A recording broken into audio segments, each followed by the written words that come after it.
Vi har denne mand. Han skal, lad os sige det smukt og poetisk, ned med nakken. Så han kan indse, at han elskes af denne kvinde. Så simpelt er det. Eller næsten så simpelt. Lad os tage det fra begyndelsen. Vi begynder med en streg. Zetterstrøm bliver født her. Og i de følgende år bliver han ældre, større og mere erfaren, som han nu gør. Han er på mange måder en næsten almindelig dreng. Han smager sin første soft ice, kysser den første pige,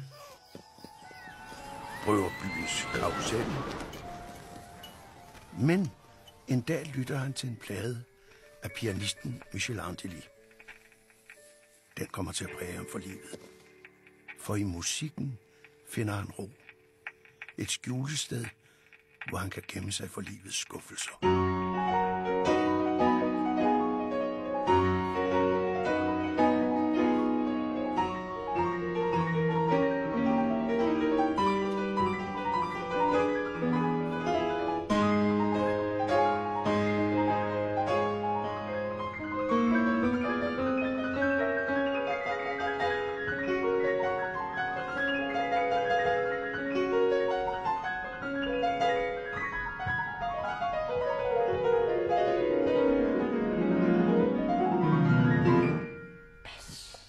Så. Kom igen. Så passer vi lidt på sproget, tak. Du spiller vidunderligt. Kom nu og sæt dig. Det der, det gider jeg ikke. Kom nu. Jeg kan jo ikke. Du kan godt. Alle laver fejl, det er naturligt. Du tror ikke på mig? Hvorfor tror du aldrig på, hvad jeg siger? Det er meget frustrerende. Hvordan skal jeg undervise dig, hvis du ikke tror på, hvad jeg siger? Kom og sæt dig. Zetterstrøm, du kan jo godt. Kom nu. Spil noget sartere.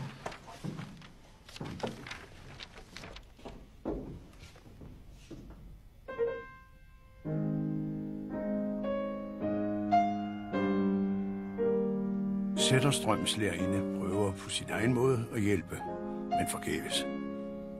Hemmeligheden bag hans succes er samtidig nøglen til hans fiasko. Hans søgen efter det perfekte får ham tættere på musikken, men længere og længere væk fra livet. Dybt i sit indre. Helt dagen, hvor han ikke engang selv kan se, længes han. Længes efter kærligheden.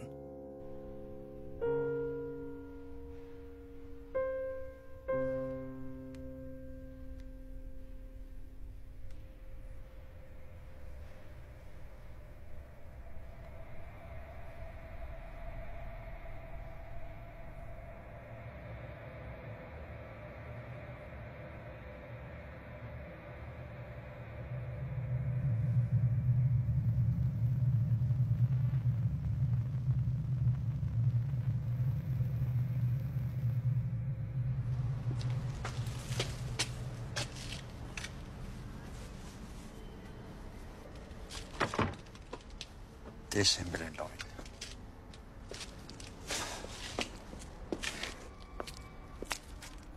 Har du noget vejen? Nej, jeg har bare tabt mine nøgler, eller glemt dem, men jeg... Har du lige tabt dem? Nej, jeg tabte dem, så er det sikkert 100 år siden. Jeg ved ikke, det finder jeg dig det. Bare glem det, jeg skal have fat i en låsmed.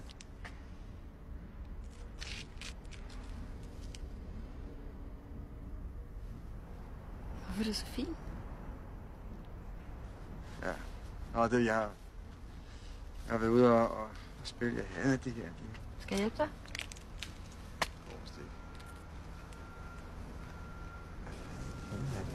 Hvad er der i vejen? Må jeg se. Skal den af? Her. Den er fin. Synes du? Ja. Så er det din.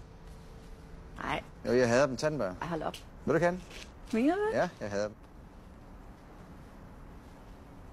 Hvorfor går du så med den? Nå, det skal man ligesom. Det hører sig til. Der er hvis ingen vej udenom der. Der er ikke noget, der hører sig til. bare lade være med at gå med den. Gør det din stil.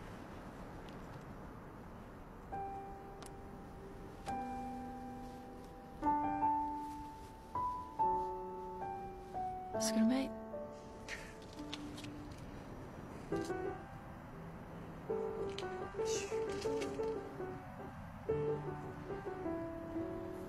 Du kan også bare sætte dig her og tænke lidt over det. Så kan jeg sætte mig ved siden af, holde dig ved selskab. Har du lyst til det? Har jeg lyst til det?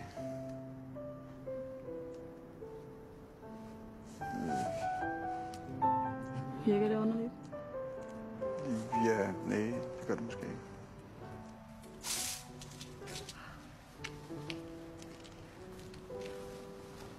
Ja, det er et af livets mange små, ironiske tiltag. En lille fejl sætter ham i møde med Andrea, som bliver hans store kærlighed. Uden særlig orden i rækkefølgen oplever de glæde, sorg, tab og ømhed.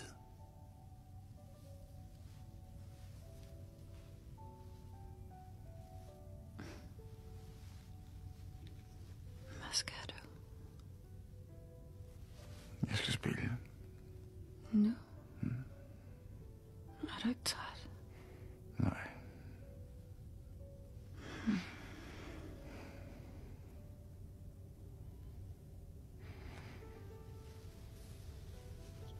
Du er meget smuk.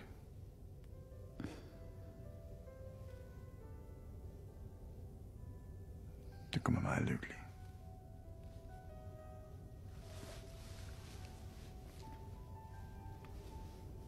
Hvor fanden hvis du ikke var til, så var jeg nødt til at bygge dig. Hvorfor? Det får mig til at spille bedre. Kun derfor. Jeg føler mig næsten menneskelig sammen med dig. Næsten. Ja, man skal jo ikke overgøre det.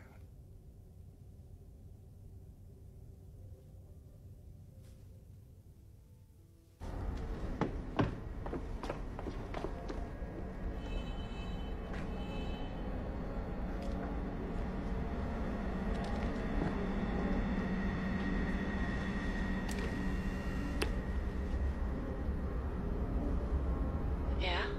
Du kommer om lidt, ikke? Jo, jeg skal lige gøre mig færdig. Jeg kommer, skat. Vi ses. Nej.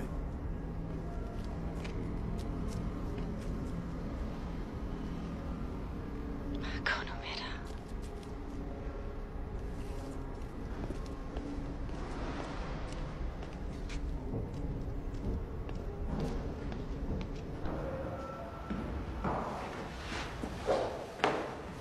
Hej. Er du klar? Ja. Hvor er Andrea? Og hun kommer. Er alt på plads? Alt i orden. Hvad, vi skal ikke lige vente på hende?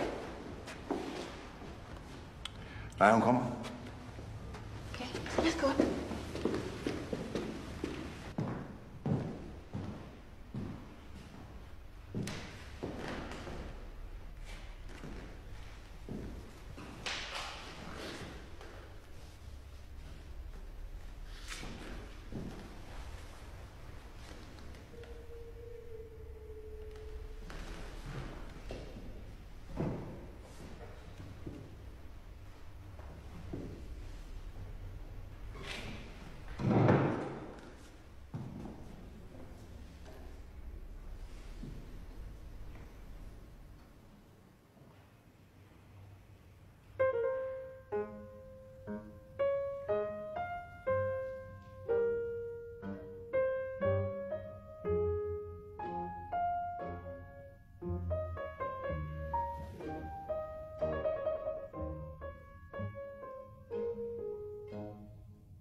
der noget i vejen?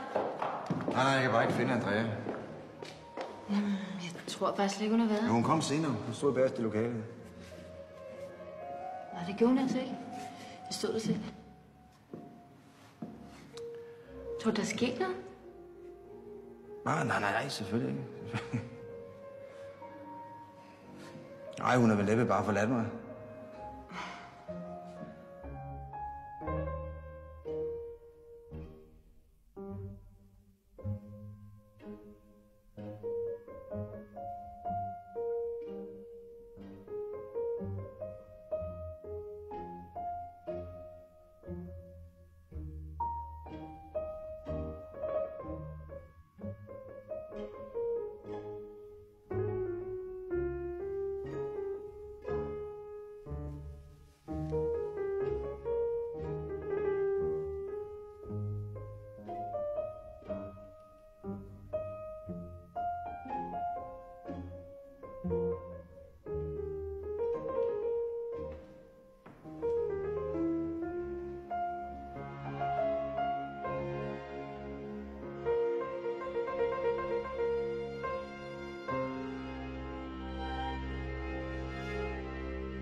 Kommer jeg til at fortryde, at vi er sammen? Nej, overhovedet ikke. Hvorfor skulle det?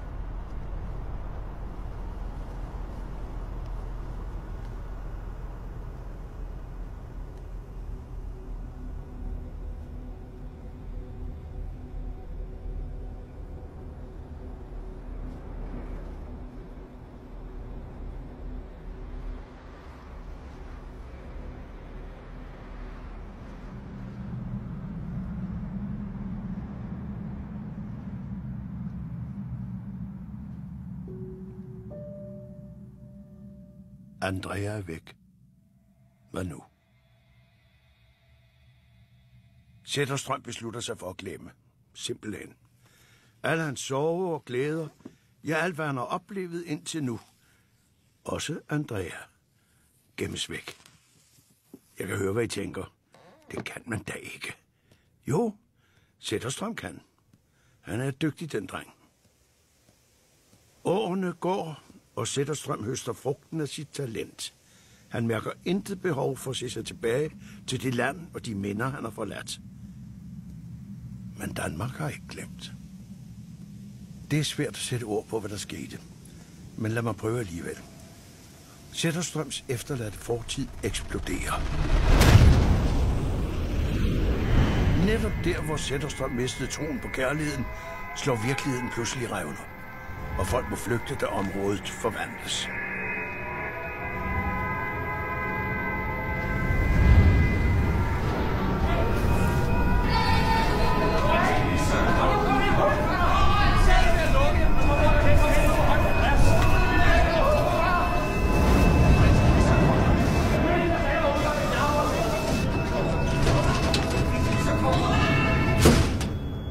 Inden for 24 timer er en ellers normal del af København blevet til sin egen by i byen. Og den bliver i folkemundet døbt zonen. Den etablerede videnskab prøver at forklare fremkomsten af denne zone, men finder ingen tilfredsstillende svar. De eneste faktorer, man kan blive enige om, er, at zonen befinder sig i København. Den er afgrænset af en usynlig væg af ukendt materiale, og den måler præcis 372 x 88 meter. Og ingen kan længere besøge stedet. Det er lukket for omverdenen. Tiden går, og zonen bliver en accepteret og naturlig del af københavnernes hverdag. Men rygterne svirrer om, hvad der gemmer sig derinde. Nogle mener, at alt ligger i ruiner. Andre påstår, at stedet indeholder verdens drømme. Men i sidste ende er det kun gætterier. Ingen sidder inde med sandheden. Udover mig selvfølgelig. Nu er vi så her. Det er 10 år efter, at Zetterstrøm blev forladt af Andrea. Han befinder sig her i New York, på sikker afstand af zonen og sin glemte fortid. Han har stor succes. Ikke som menneske, men som pianist. Ja, det er så altså mig, der er fagmanden. Professor Fromberg. Man har bedt mig udtale mig om hr. Zetterstrøm. Men hr. Zetterstrøm vil jo helst ikke ses, når han spiller. Om det er et eller andet moderne PR-stunt, det skal jeg så ikke udtale mig om. Men jeg har da ladet mig fortælle, det ikke altid at være sådan. Han er en fremragende pianist. Blændende. Det kan slet ikke diskuteres. Teknisk set. Men mandens lidenskab, hvor er den på vej hen? Ja, professor Fromberg er en klog mand. Han kan høre, at der er noget galt. Men han ved ikke, hvad det er. Det ved jeg. Min mission er at få Zetterstrøm til at se alt det, han ikke vil se. Huske alt det, der er gemt væk i natten. Det bliver ikke nemt, men skal nok lykkes. Jeg har en plan, og alt er forberedt ned til mindste detalje. Så lad os komme i gang. Zetterstrøm har netop afsluttet en succesfuld turné. Under dække af at lave et interview vil vores medhjælper få lokket Zetterstrøm til København. De magiske ord, der skal siges, er enkle. Din fortid blev kidnappet og befinder sig i zonen. Vi er glade for at få lov at se dig. Vi er meget beærede. Det var slet. Ja, du har i mange år skjult dig på scenen. Er det en slags aversion imod at blive set, mens du spiller? Det skal man ingen aversion af. Det er fordi, jeg er interesseret i musikken og kun musikken. Billedet af mig, der spiller, synes jeg ødelægger oplevelsen. Jeg er bare et menneske. Musikken skulle gerne være mere end bare mig. Er det de overvejelser, der gør, at du får alt lyset slukket på scenen, og at publikum skal have sådan et bind her for øjnene? Kan du fortælle noget om det? Jeg forstår godt, det kan være interessant at fokusere på, hvad der udefra kan minde om besynderlige ekscentriciteter, men skal vi ikke bare holde os til musikken? Det er ikke, fordi du skammer dig og vil gemme dig for publikum? Nej. Kan du fortælle lidt om, hvordan musikken begyndte for dig? Hvordan begyndte det? Ja, lidt om starten, hvornår du begyndte og hvorfor. Er der ikke et konkret spørgsmål, eller du tænker, jeg bare skulle sidde og plapre løs? Hvornår begyndte du at spille klaver? Jeg tænker ikke så meget over min barndom. Jamen bare fortæl, hvad du husker. Jamen, der er ikke noget, der sådan stikker ud. Jeg tror, jeg tænker mere over det, som kommer, end det, der var. Jamen, du må da kunne huske noget. Ja, selvfølgelig er noget, jeg kan huske. Hvad? Hvad? Ja, hvad kan du huske? Det vil vi gerne vide. Bare hvad som helst. Hvad drejer det her så om? Kan du huske hende her? Nej, faktisk ikke. Hun siger der ikke noget.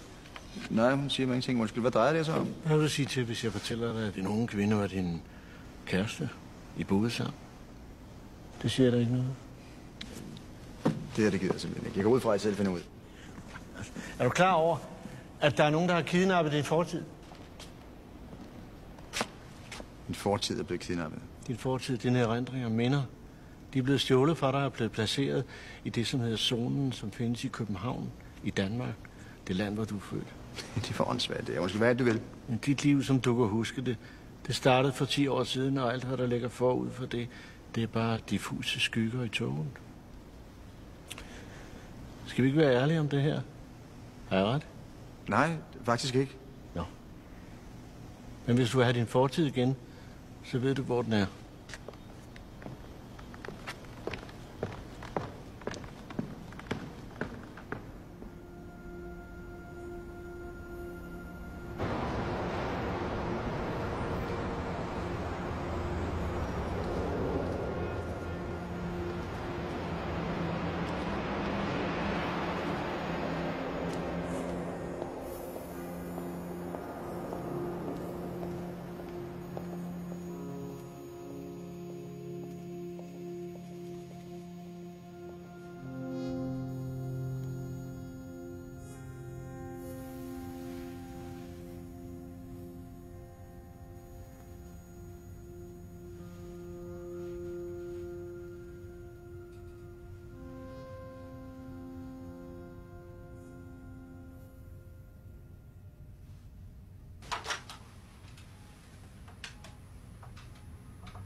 Clara? Clara, hej, det er Zetterstrøm her. Ja, det er Zetterstrøm. Sov du? Hvad er klokken hos dig? Okay, ja, det er lidt tidligt her. Det tænker jeg ikke på. Undskyld. Du, hør engang. Jeg tror, jeg så mod det tilbud, du talte om. Jeg ved godt, hvad jeg har sagt før, men nu har jeg så skiftet mening. Jeg mener, at jeg kommer til Danmark. Jamen, vi ses, så undskyld, jeg vækker dig. Ha' det godt. Jeg løber igen. Så godt. Hej du.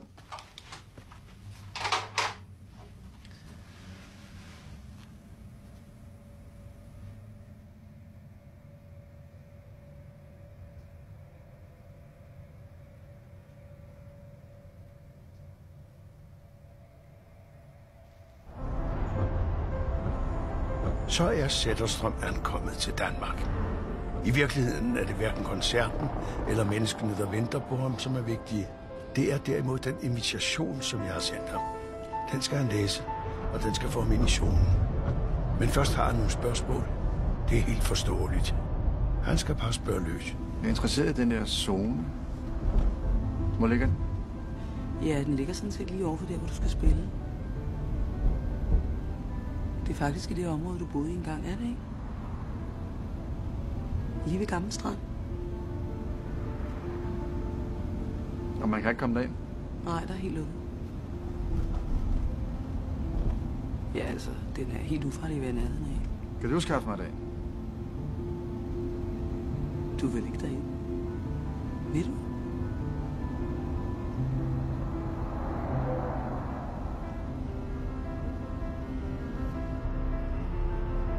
Der er forresten noget, jeg vil vise jer.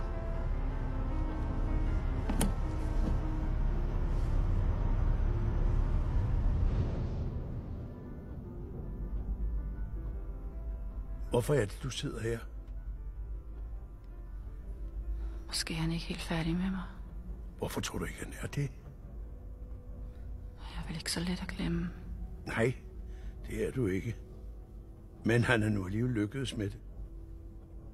For han har jo faktisk glemt dig, ikke? Det ved jeg ikke. Det ved du jo godt. Men bare rolig. Vi skal nok få ham til at finde dig frem igen. Og huske alt det, I havde sammen.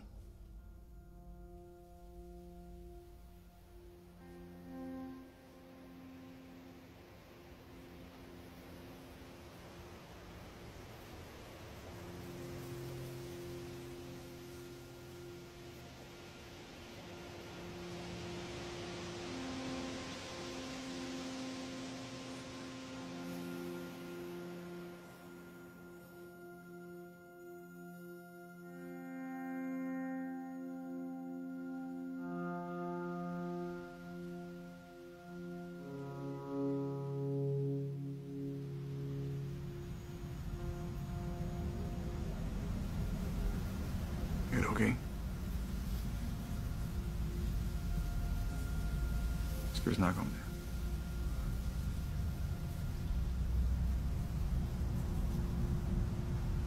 Fortryder du, vi er sammen? Hvorfor spørger du om det? Fordi det kunne godt være, at du måske... Måske hvad?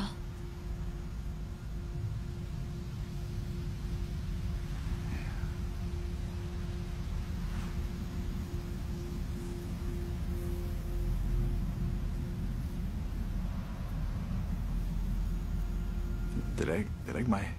Er det min skyld?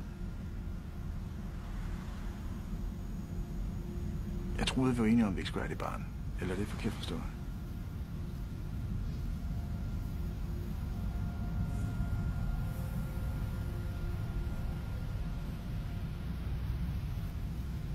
Jeg er bare ked af det. Men hvad er det? Selvfølgelig må det det. Det er der også.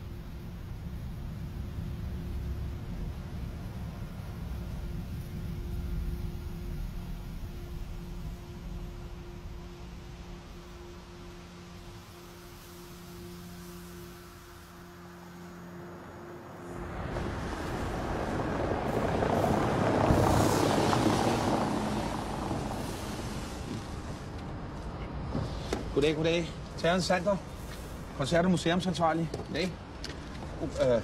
Goddag. til Hans Sander. Det er jo fantastisk, så er Zetterstrøm her. Det, eller så er I her. Det, ja, der er kommet et brev til Hans Zetterstrøm. Ja, jeg tror, det er vigtigt. Værsgo for med. Det er den her vej. Det er vores VIP-indgang. Skal jeg tage mig det? Nej. Det er zonen der. Ja.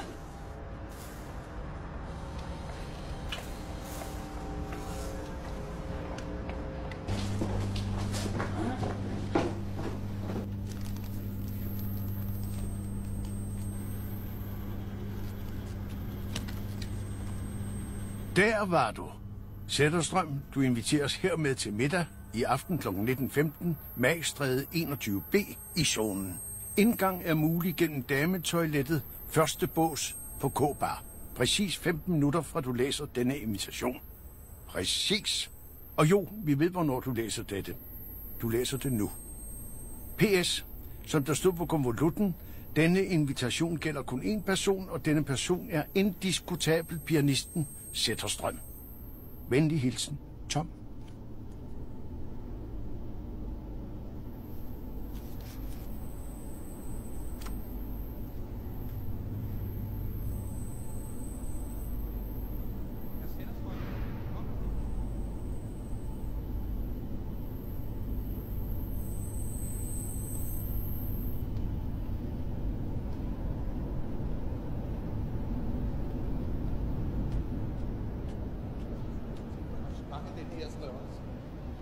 Jeg kæmpede personligt for ideen, for hvis man tænker over det, ikke kun placeringen, men selve indholdet er den perfekte ramme. For hvad er mere passende end Thorvaldsens statuer? Hans beherskede passion, de tavse beskuere, eller jeg skulle måske hellere sige lytter til Hans Zetterstrøms magiske spil. Hvad? Er det ikke rigtigt?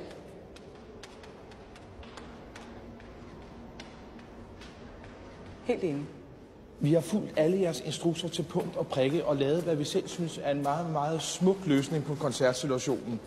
Boksen afskærmer Hans Zetterstrøm fra alle vinkler, men uden at forringe den musikalske oplevelse. Vil I se den nu, eller vil I hellere tage en drink og møde folk? Møde hvem? Ja, altså det er jo noget om begivenhed det her, så vi har anrettet en lille reception, hvor Hans Zetterstrøm kan møde en række af arrangementets sponsorer og bidragsydere. Og det er jo tænkt, hvad jeg skal gøre nu? Ja, de venter på os. Zetterstrøm! Det står faktisk i programmet. Zetterstrøm. Jeg har glædet mig som vanvittigt til at se dig. Det må være over 10 år siden, vi så sidst. Det er ikke meget, der er sket, hva'? Ja. Jeg har selv været i udlandet. Jeg er lige kommet hjem. Jeg skal lave et arrangement om zonens historie. Har du det godt? Jo, ja, det er fint. Du ved godt, hvem jeg er, ikke? Jo, selvfølgelig.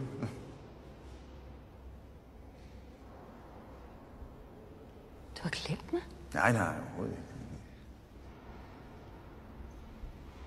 Du aner ikke, hvem jeg er. Nej, det vil jeg faktisk ikke. Han har fuldstændig glemt mig. Simone.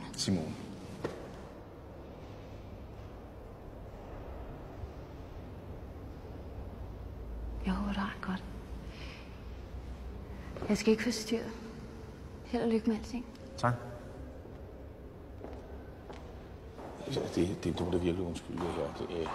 Skal vi se på det? Netop, ja, værsgo, det er den her vej. Hvad er klokken? Den er 18.50. Hvorfor? Ikke for noget. Undskyld mig, nej. Ja, naturligvis. Vi venter bare her. Så. Nej, gå bare, jeg kommer. Nej, vi venter da bare her. Gå bare, jeg kommer. Kom. Ja, vi går, og så kommer Hans Zetterstrøm bare.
Tror du på mig, når jeg siger, at jeg elsker dig?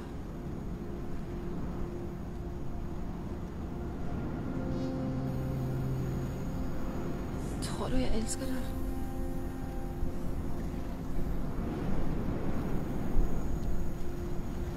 Jeg ved det ikke.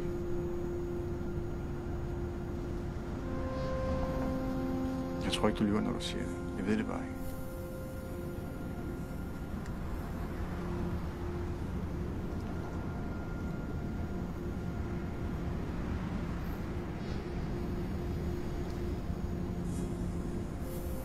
Jeg kommer virkelig ked af det lige nu. Det håber jeg, du ved.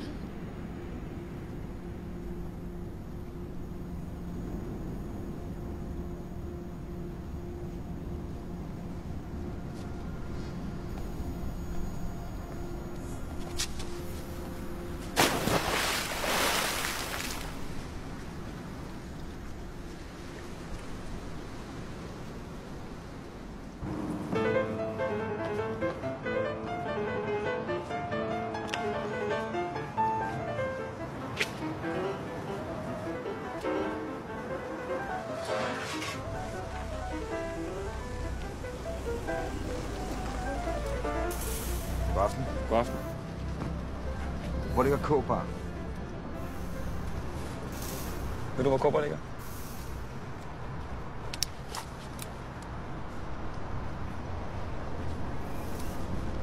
Det plejer at være god nok med knækken den der.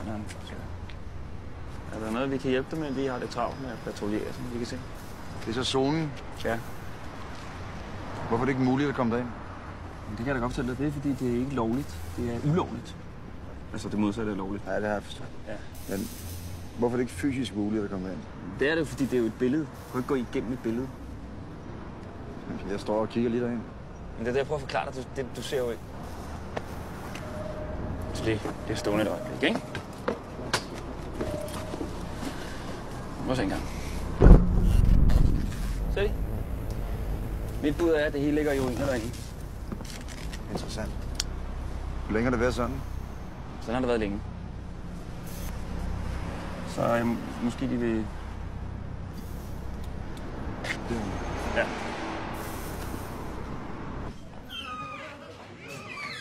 God aften. Hvor er jeres dametoilet? Det er heroppe til venstre.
Undskyld.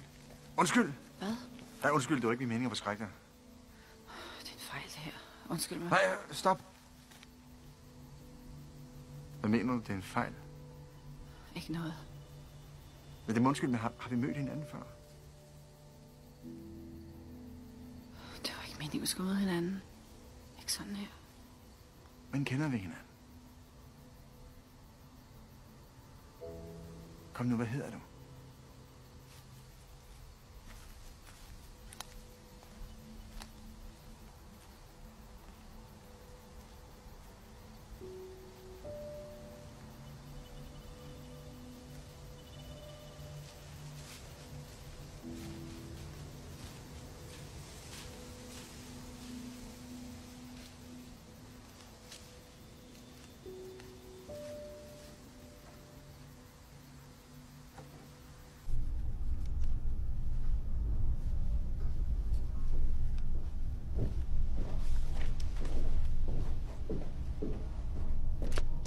Dag. Undskyld, hvor er jeg? Du er på restaurant Thorvaldsens Hus. Hvor ligger det? Postadressen, det er Gammelstrand 34, og ja, du befinder dig i det område, som kaldes zonen, hvor uendeligheden ikke rækker ud i universet, men ind i dit indre. Ja, undskyld, det er sgu ikke mig, der har fundet på det. Ja, skal du med? Køkkenet er lukket.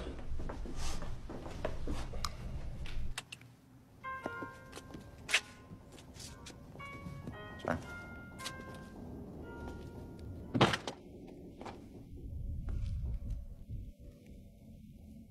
Det var en fornøjelse.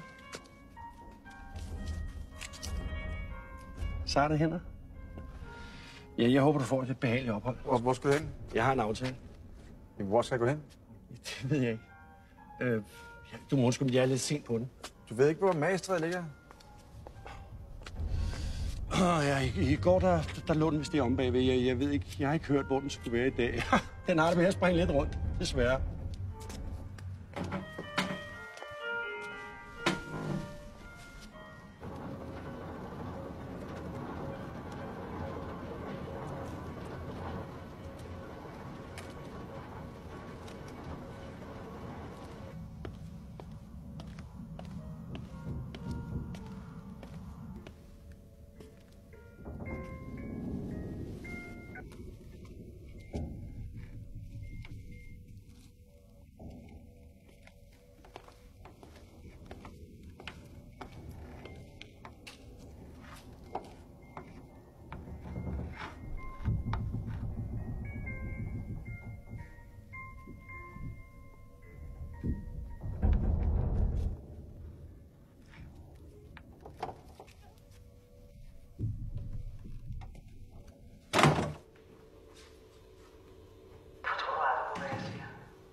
Et øjeblik.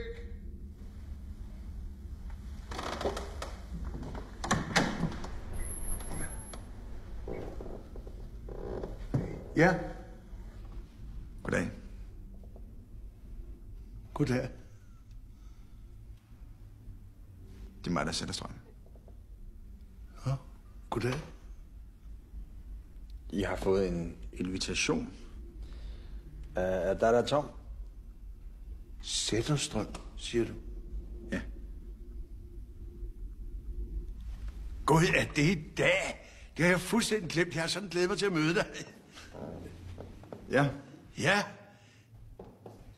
Værsgo, kom indenfor.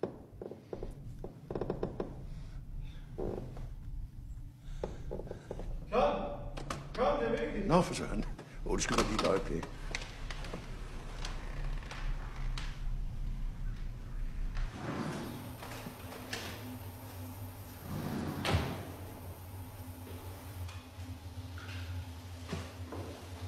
Hvad er det, der er så vigtigt? Er du nu sikker på, at han har fortjent det? Det er sgu da for hans egen skyld. Det ved du da godt.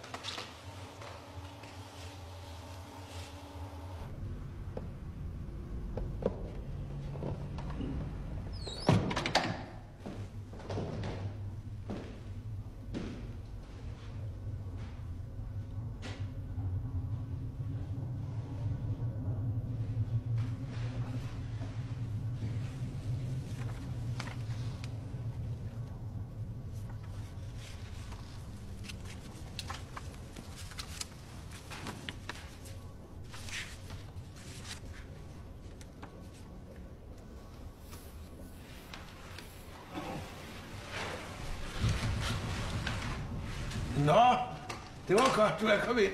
Jeg var pludselig bange for, at vi skulle spise ude i opgangen. Jeg må hellere præsentere mig selv. Jeg er altså Tom. Jeg hedder som sagt Zetterstrøm. Tak for invitationen.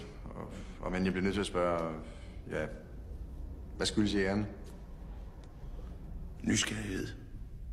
Ren og skær nysgerrighed. Hvad er det for en bog, du står med i hånden der? Er det en, du kender? Er den god? Nej, jeg kender den ikke. Jamen, hør nu her. Den omtaler dig. Ja. Det må jeg altså læse ved lejlighed, selvom det er flere år siden, jeg har læst bøger. Altså, jeg ved ikke, det er ikke personligt nok efter min smag. Det er lidt for overfladisk. Det lader dig til, at du ikke altid har haft det sådan, der er fyldt med bøger. Ja, bøger, det er jo vores kollektive hukommelse. Det er bare irriterende, at den er så kedsomlig. Ja, det bliver først rigtig spændende, når man kan genkende sig selv i teksten, ikke? Ja, jeg er ikke så optaget af at læse om mig selv. Drengen på billedet der, hvem er det? Ja. Hvem er han? Hvem er han? Ja, jeg kender ham ikke, men jeg holder meget af billedet. Det er så stemningsfuldt, synes du ikke? Jo. Så du spiller ikke selv? Nej, slet ikke. Ja, så det er ikke de musikalske spørgsmål, der piger din nysgerrighed, kan jeg forstå. Du ser så spørgende ud. Er det noget, du ikke forstår? Nej, jeg er bare lidt nysgerrig på zonen og dig. Og kvinden på invitationen. Kvinden? Ja. Er hun køn? Er det hende her? Ja. Køn og køn, det er jo nok lidt meget sagt, men du mener altså, hun ligner en, du kender? Der var et foto her af en kvinde. Det var ikke en tegning. Hvor er billedet henne? Det ved jeg ikke. Jeg er interesseret i at vide, hvem den kvinde er. Ja, du har glemt, hvem hun er. Jeg kender hende ikke.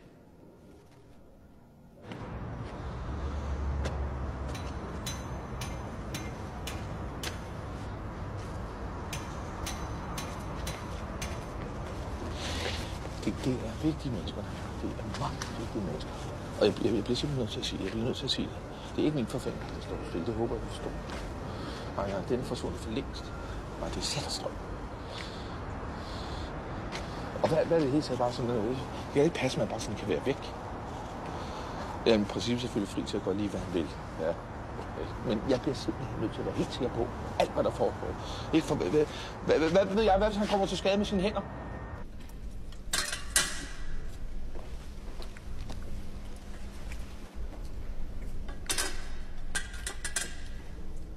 Nå, men skål. Og velkommen til zonen. Det er en meget stor ære for adgang hertil. Det er du vel klar over? Jeg er klar over, at efter sigende ikke skulle bo nogen her. Aha. Jeg fik at vide, at stedet var beboeligt. Nå. Men vi er da enige om, at du sidder der, og jeg sidder her. Ikke? Så folk tager åbenbart fejl, men det gør de så ofte. Jeg er interesseret i at vide mere om den kvinde på invitationen. Ja, det forstår jeg jo, men jeg kan desværre ikke hjælpe dig. Det er op til dig selv. Hvordan op til mig selv? Ja, når det ikke er op til mig, så må det være op til dig. Jeg er sikker på, at zonen godt vil hjælpe dig her. Altså, jeg har ikke brug for hjælp, og det er ikke det, vi taler om. Jeg har fået en invitation af dig med et billede af en kvinde. Du er en stor kunstner, Zetterstrøm. Det er ikke det, vi taler om. Jeg spørger dig om en invitation. Der er et billede af en kvinde på en invitation. Dit spil har ændret sig, har det ikke? Er det derfor, du inviterede mig? For at diskutere mit spil? Nej, ikke rigtigt. Hvad er så meningen med det her besøg? Måske, at stedet her vil kunne udvide din horisont. Sådan, at du kommer til at klargøre din bevidsthed lidt mere?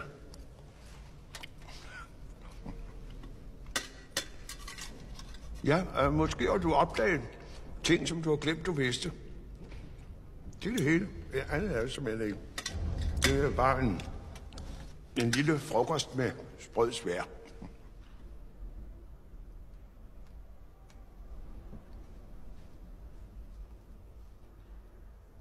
Har Sone et forhold til min fortid? Et forhold, du mener blive forlovet? Nej, det tror jeg altså bestemt ikke. Det har jeg i hvert fald aldrig hørt om. Ja, det må undskylde, jeg stiller de her spørgsmål, men jeg ved faktisk meget lidt om det her sted. Ja, men du skal bare spørge løs. Kunne det tænkes, at min fortid på en eller anden måde befinder sig herinde? Er det overhovedet muligt? Som princip er det, ja. Men det er jo et meget stort princip. Ikke? Jeg er sikker på, at Sone godt vil hjælpe dig her. Ja. Det må blive en anden gang, så. Der bliver ikke nogen anden gang. Det er nu, hvis du vil opleve dette enestående lille sted. Det er ærligt. Kan ikke. Jeg skal afsted. Men jeg tror, der er ting, du vil finde ordentligt interessante. Desværre. Nej, vent. Sætterstrøm, vent. Hvad er der galt? Det er helt forkert. Kom nu tilbage, for pokker.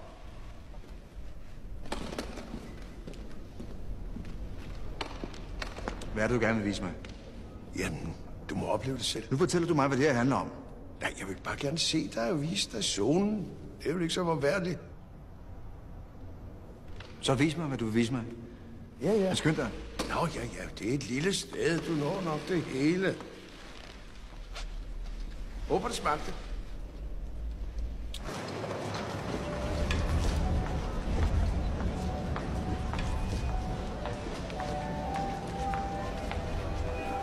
Hvad sker der? Ja. Jeg aner det ikke. Men lad os se.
Sæt dig endelig ned til mig.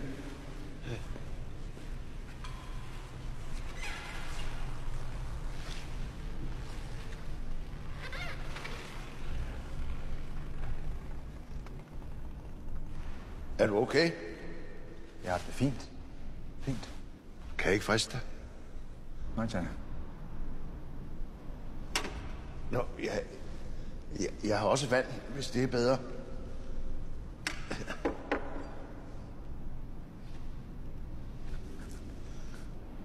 Hvad er det her for noget? Hvad er det for et spil? Det er ikke noget spil. Du er bare i zonen. Hvad betyder det der? Hvad var det, jeg så? Ja, hvad var det? Du forklarede jo optrin. Det var flot, ikke? Så det betyder ingenting? Det har ingenting med mig at gøre. Det betyder ikke noget? Hvad betyder en solnedgang? Hvad betyder en smuk blomst? De er bare... Men det er ikke levende personer? Jo. Du så dem selv. Men de eksisterer ikke. Er det ikke det nu? Det er bare fiktioner. Fiktioner? Nå, det ved jeg nu ikke, om man kan sige. Ja, du kan ikke se kanalen herfra.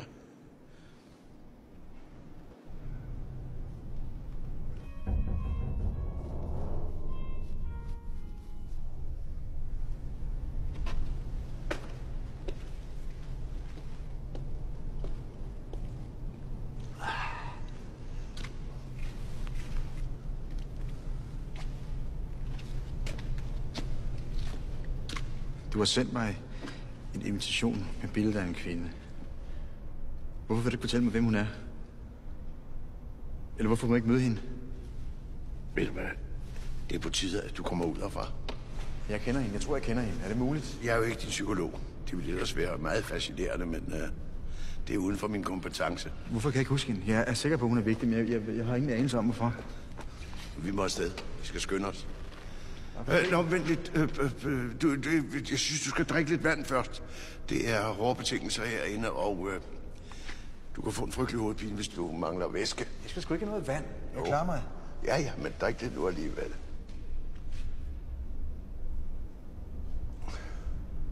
Og hvad så? Hvor vågner jeg så op henne? Nej, jamen hold nu op. Det er vand. Det er bare vand. Det er bare vand? Ja, vand.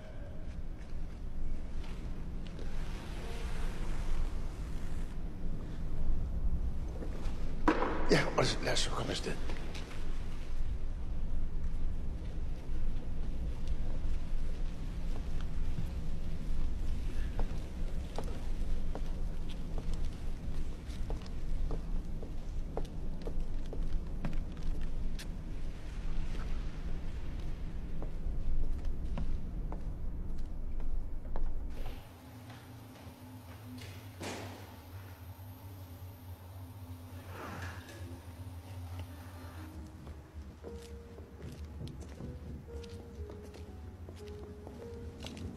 Hey. Undskyld.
Aflæs eftersøgningen. Elvis er i huset. Eller i hvert fald lige ved at være det. Så, hør, I kommer bare ind, ikke? Så, ja.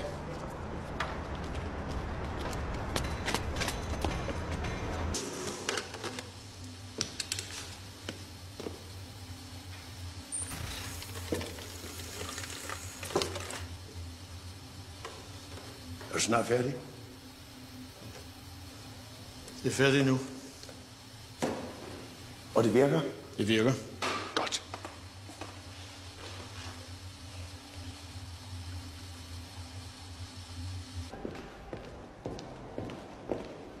Er du sikker på, at du er okay? Ja, selvfølgelig er det. Jeg øver lidt her, så kommer jeg op og tjekker flyet ud. Ja. Er sengen i orden? Ja, den er helt som den skal være. Jeg ved godt, det ikke virker sådan, men de er faktisk okay tjekket. Det er godt. Jeg øver lidt her, så kommer jeg ud. Fint. Stemmerne er her med et kvarter. Jeg går nu. Hallo? Nej, det kan der ikke være tale om. Nej, han sidder og øver.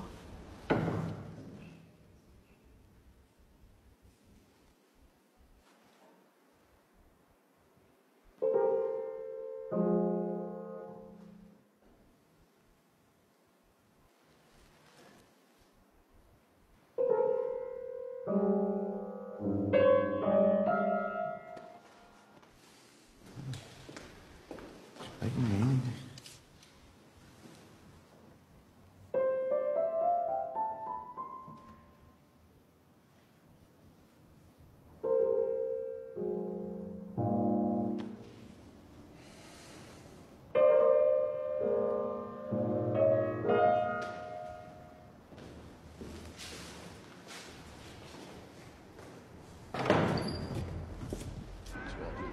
Det er sindssygt vigtigt, at vi får meget straks.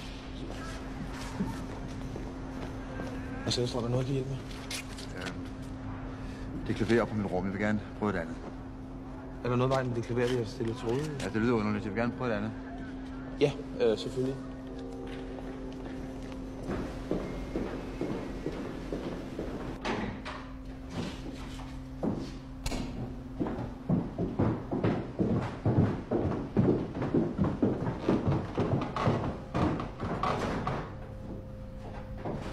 Ja, det burde virke. Jeg vil gerne være alene, tak. Ja, herr Sætterstrøm, naturligvis.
Meget ære. Nå, har du spillet lidt? Er der noget? Det er pivende falsk, det er gammelt lort. Det duer til noget som helst. Så lad mig lige høre lidt på det.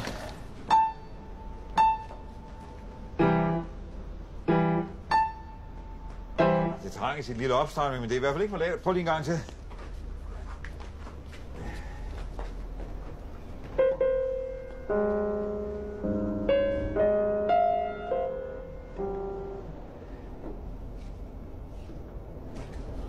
Det forstår jeg ikke en lyd af, det her.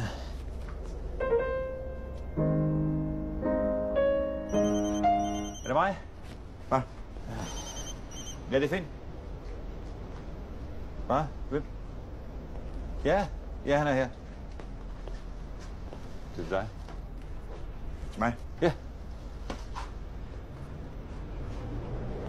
Hallo? Ja, hallo. Sætterstrøm? Ja. Ja, det er Tom her. Du må undskyld, jeg ringer. Og forstyrrer dig. Du har sikkert meget at tænke på. Ja, det har jeg faktisk. Ja, men du har sgu glemt noget herovre, som... Ja, eller rettere sagt, min kok har glemt at give dig det tilbage. Det er forfærdeligt pinligt. Altså, jeg står ved din situation her. Det må blive en anden gang. Jamen, du kan jo ikke spille, kære ven. Ja, det er du om det. Ja, nu skal du ikke se så trist ud. Det ordner sig. Ja, jeg sidder lige herovre. Nå, ja, det må du undskylde for, Poul. Jeg glemmer hele tiden, at du kan jo ikke se mig, men jeg kan godt se jer. Det ser vældig flot ud. Det skal nok blive godt, når du kommer til at spille igen. Men du bliver altså nødt til at komme herover igen og hente dit talent. Ikke? Hvad er det, der sker her? Du fortæller mig, at du sidder med mit talent. Du har taget min evne til at spille. Jeg kan ikke spille, og det er din skyld. Det er altså pinligt, det her. Det er jeg ked af. Det er en fejl. Det er jo den gode kok, han ville så gerne rense det, så du skulle være helt i top til i aften. Ikke? Det skulle være en overraskelse for dig. Jeg sidder altså med det her. Det vil sige ikke lige her. Det står en fin lille dunk på mit køkkenbord derhjemme. En lille dunk? Ja. Lille sat. Er det hele går ud på? Og ødelægge mig? Nej, altså, her må jeg lov at sige tværtimod. Du skal bare komme over og hente det, så falder alting på plads. Det? Aha. Og hvordan kommer jeg over? Er det igennem den der kogbar? Nå, ja, det er selvfølgelig det er altid det svære anden gang. Forstå, nu skal du høre her. Der står et lille klaver op på strøget. Det skal du bare spille på. Præcis i 2 minutter. Præcis i 2 minutter. Så kommer du ind igen gennem det nærmeste toilet. Du må være fuldstændig sindssyg. Ej, nu er du grov, herregud. Det er ikke så galt. Bare en lille koncert for folket på strøget, det ved jeg. Men det kan du ikke spille! Ja, det er helt rigtigt. Det kommer ikke til at lyde smukt, men altså, det er jo også kun lige 2 minutter, ikke? Hvordan fanden var det her? Jeg kommer til at smutte. Vi ses senere, ikke? Du, jeg spiller ikke. Ikke en lyd. Hallo? Hallo?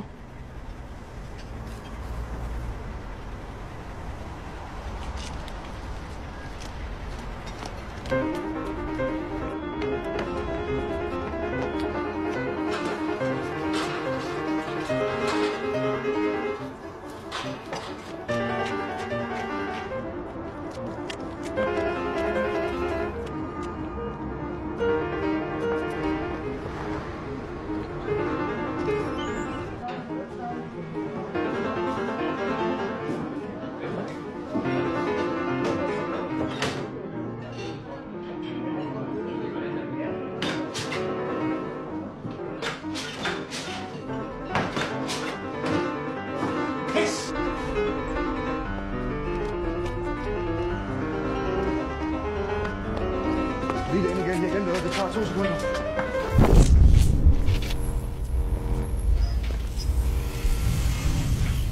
Hvad fanden sker der? Hallo?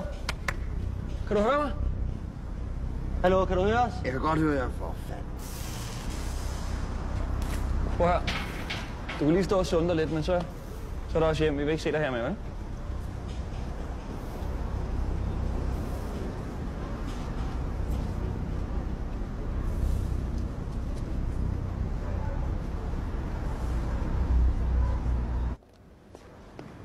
Nå, det bliver godt nok spændende sådan at få det hele finpudset før det store slag. Ja, er det ikke rigtigt?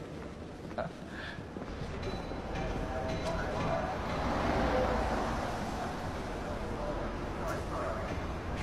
Hvor er Sætterstrøm? Han var lige før. Ja, han kommer til koncerten, ikke? Det er rent faktisk ham, der spiller, ikke? Og så kan man ved jo aldrig, at der sat med noget i den her. Den der tone er fuldstændig uacceptabel. Ja, selvfølgelig. Undskyld. Nej, undskyld. Det er mig. Jeg er ikke god til stress. Nej.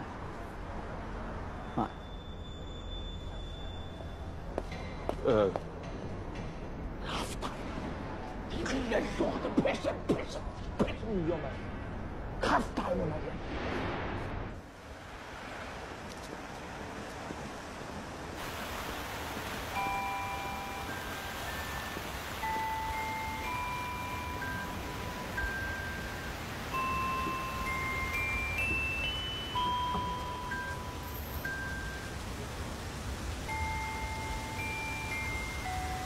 Kan du ikke tage din dreng, jeg skal bruge klaveret? Han er snart færdig. Han er så glad for at spille. Så kom nu, få nu væk, jeg skal bruge klaveret. Ja, han er færdig om 5 minutter, så mister han interessen. Tag ham nu, jeg skal bruge klaveret, det er meget vigtigt. Kom, skat. Nej, nu skal du gå med mig. Den store dumme mand, han skal bruge det der klaver. Ja, kom så. Ja. Kom. Hey, men lad være med det der. Kom her, skat.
må du undskylde.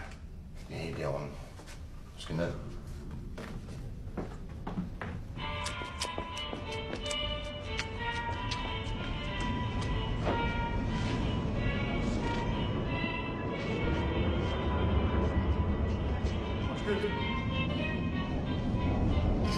Ja. Jeg leder efter Magstræde. Det skulle være her. Undskyld. Jeg forsøger at finde Magstræde. Det skulle ligge her i nærheden. Jeg forstår ikke, hvad du siger. Hvad er det, du siger? Jeg forsøger... Hvor finder jeg Magstræde hen? Magstræde? Jeg kan ikke... Magstræde. Magstræde. 21B. Magstræde. Magstræde? Ja, for helvede. Magstræde. Magstræde. Hvis det er Magstræde, du lider... Magstræde? Magstræde. Magstræde ligger derovre. Magstræde derovre.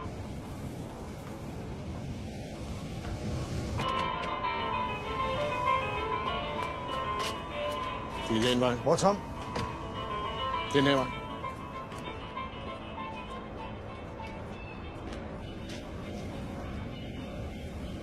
Du skal ind her.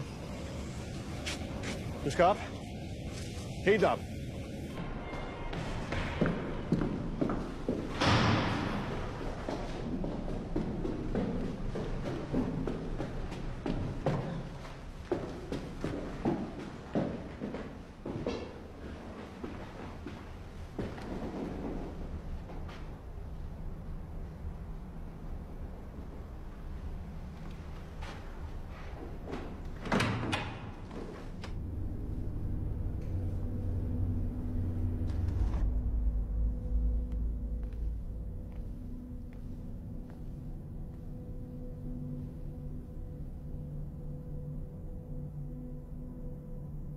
Så kom nu ned.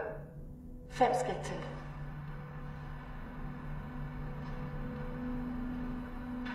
Du elsker mig sgu. Er det ikke rigtigt? Jo, det ved du godt. Kom nu ned derfra. Og jeg elsker dig. Er det et spørgsmål? Ja. Hvorfor gør du det her? Fordi jeg vil vide, hvad du tænker. Det ved du da. Kom nu. Det ved jeg ikke. Jeg ved ikke, hvad du tænker. Jeg ved ikke, hvad du føler.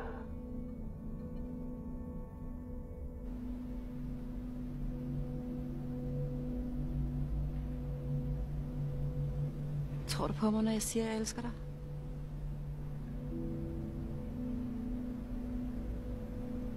Jeg ved det ikke.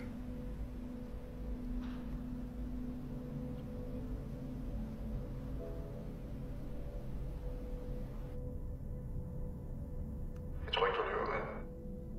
Det er bare ikke det samme som at vide. Jeg ved det ikke.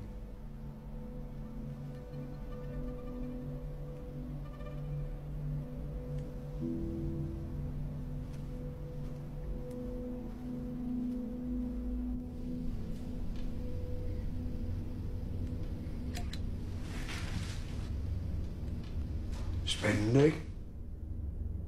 Hvad fanden er det der? Et lille optrin. Det var mig. Hvad er det, der foregår? Nu stopper du det der og fortæller mig, hvad fanden det er, der foregår. Et lille optrin.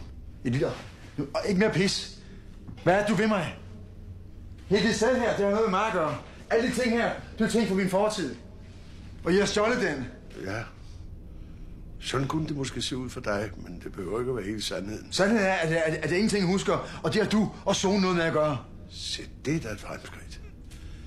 Du ved, at du ikke ved alt, hvad du burde vide. Aha, ja, eller huske er det vel nærmere.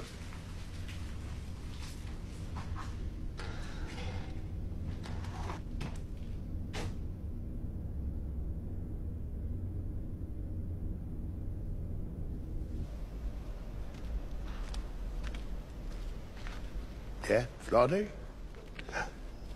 Hvor fanden gør du det her? Zetterstrøm, du har fuldstændig ret. Din fortid, den er herinde, men du brugte den jo ikke. Vi har skam ikke stjålet noget som helst. Jeg synes bare ikke, der var nogen grund til, at den skulle gå til spilde. Det er jo fuldstændig funktionsdygtige erindringer, du har. Du havde bare ikke brug for dem. Jeg har da ikke brug for dine forklaringer! Nå. Jeg vil have dem tilbage! Du vil have dem tilbage? Ja! Ja? Jeg vil have dem tilbage, jeg er pianist! Det skulle da mit liv! Ja. Hey! Og du har startet med at give mig mit talent tilbage, der ligger i den der dunk. Det må jeg også stjåle, ikke? Dunk? Ja, dunk! Og jeg skal have dem nu! Ja, nå. Nå? Ja.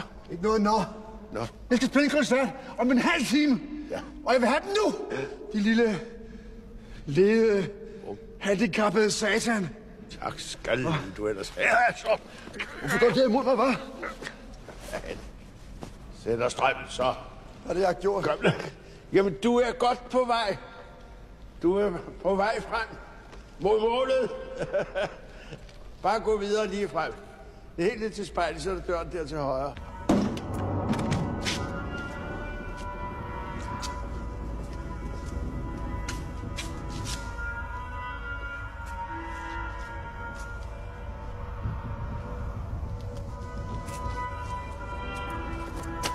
Hvis du tror, du har knækket mig, så tager du fejl. Der skal mere til, der skal meget mere til. Du skal bare give mig det igen, der er mit. Ja, jeg er bange for, at du selv kommer til at tage det. Hvordan?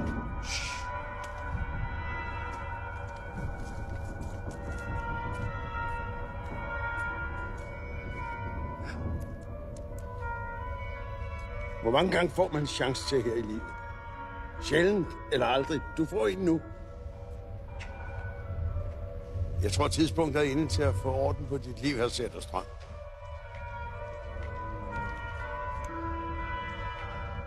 Tiden går. Selv herinde.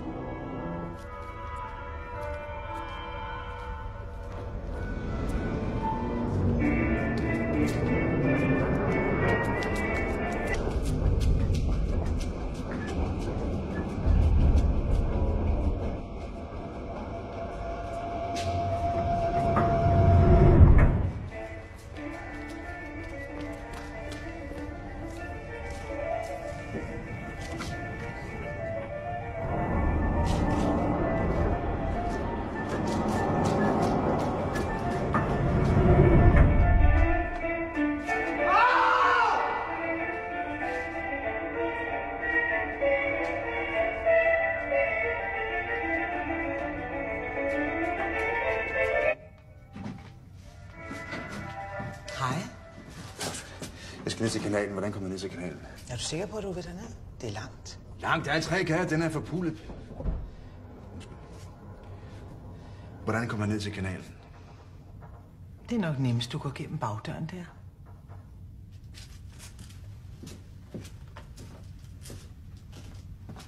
Og hvad så? Hvor er jeg så? Så er du her. Og du skal derhen. Er du blevet bedre til dine fejl, lille Zetterstrøm?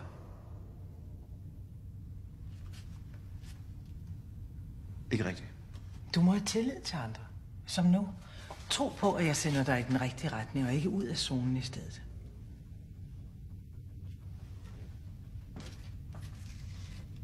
Ja. Hvad gør du?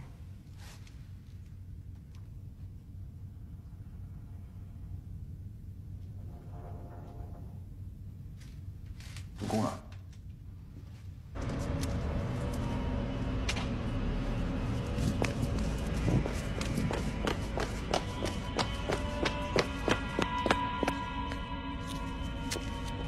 Hey!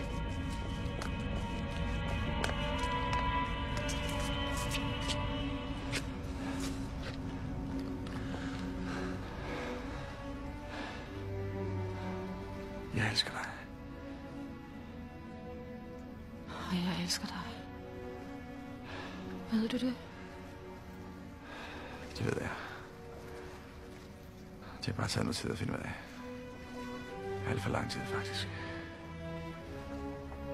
Undskyld. Det er i orden.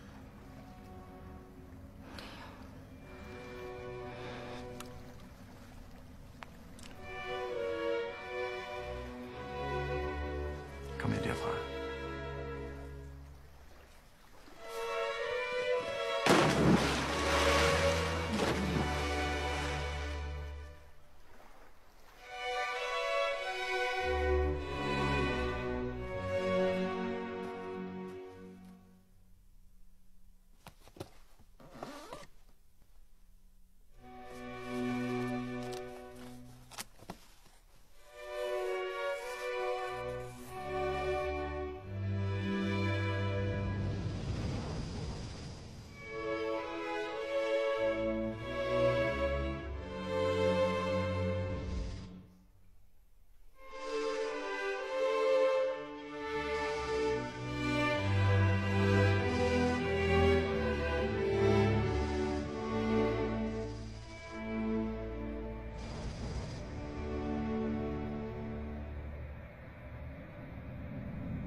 fanden der foregår?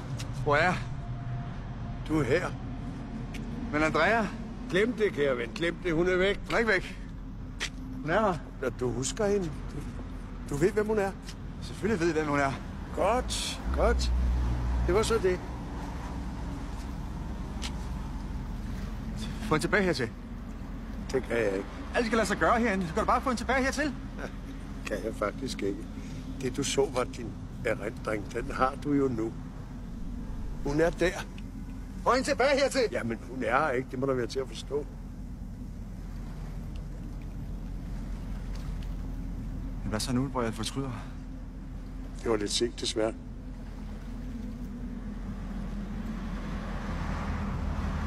Hvad er det, jeg skal gøre? Nu? Tja, du kan gå tilbage og spille dit spil, hvis det er det, du vil.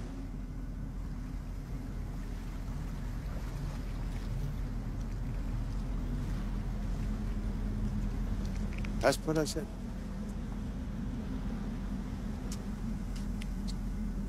Spil vel.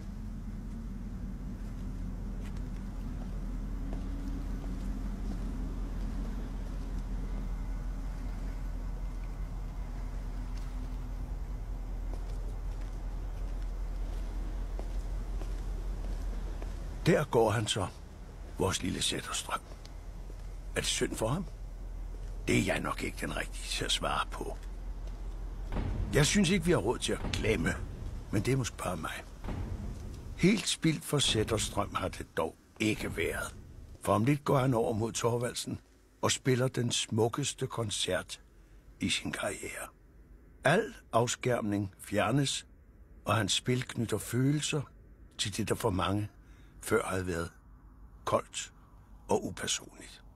Vores allesammens zone. For det skal du have tak, Zetterstrøm. Det var sådan set det. Godnat.